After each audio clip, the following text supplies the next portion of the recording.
കേരള പ്രവാസി സംഘം കരുനാഗപ്പള്ളി ഏരിയ സമ്മേളനം നടത്തി.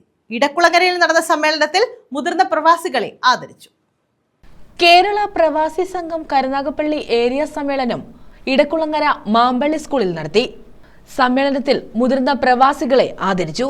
കേരള പ്രവാസി സംഘം സംസ്ഥാന എക്സിക്യൂട്ടീവ് അംഗം MU അഷ്റഫ് ഉദ്ഘാടനം നിർവഹിച്ചു.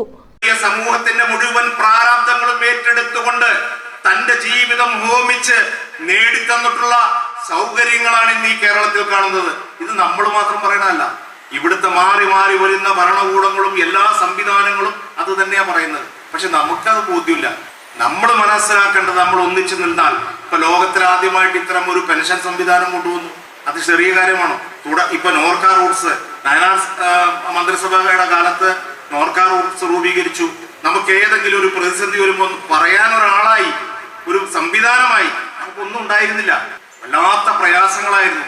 ഏറ്റവും ചെറിയ രാജ്യ ഫിലിപ്പൈൻ, നമുക്കറിയാം അവരുടെയൊക്കെ സംരക്ഷണം എന്തായിരുന്നു. നമുക്ക് എംബസികളിലൊക്കെ ചെന്ന് കഴിഞ്ഞാൽ കിട്ടുന്ന അവഗണന എന്തായിരുന്നു. അറബികൾ ഏതെല്ലാം തരത്തിൽ 1400 വർഷം മുമ്പ് പ്രവാചകൻ നിരോധിച്ചത് അടിമത്തം. പക്ഷെ അവരുടെ മനസ്സിൽ ഇപ്പോഴും ആ അടിമത്തമുണ്ട്. നമ്മളെ പോലുള്ള ആളുകളൊക്കെ, നമ്മളേക്ക് ഇന്നൊക്കെ വലിയ ഗമേല അവിടെ വരുന്നത്, പക്ഷെ അനുഭവിക്കാത്ത, ആ അടിമത്തം അനുഭവിക്കാത്ത ഒരു മനുഷ്യനും പ്രവാസിയായിട്ടുണ്ടാവില്ല. ഒരുപാട് ഗട്ടറുകളിൽ താഴ്ത്തപ്പെട്ടവരുണ്ട്, അടിച്ചു കൊന്നവരുണ്ട്. എല്ലാം നഷ്ടപ്പെട്ട് ഇപ്പോഴും 25-30 കൊല്ലമായിട്ട് കാണാത്ത പ്രവാസ ലോകത്തിലൂടെ അന്വേഷിച്ചു വരുന്ന ആളുകൾ നമ്മൾ കാണുക. അവനവന് വേണ്ടിയല്ലാതെ അവരെന്ന് ചുടുരക്തമൂറ്റി കുലം വിട്ടവൻ രക്തസാക്ഷി. അത് ഇവിടെ ഉള്ള രക്തസാക്ഷികൾ മാത്രമല്ല, ഈ രാജ്യത്തിന് വേണ്ടി രക്തസാക്ഷികളായ ഒട്ടനവധി പ്രവാസികൾ. മത്സ്യഫെഡ് ചെയർമാൻ T മനോഹരൻ മുഖ്യപ്രഭാഷണം നടത്തി. കേരള പ്രവാസി സംഘം ജില്ലാ സെക്രട്ടറി നിസാർ അമ്പലംകുന്ന് സംഘടനാ റിപ്പോർട്ട് അവതരിപ്പിച്ചു.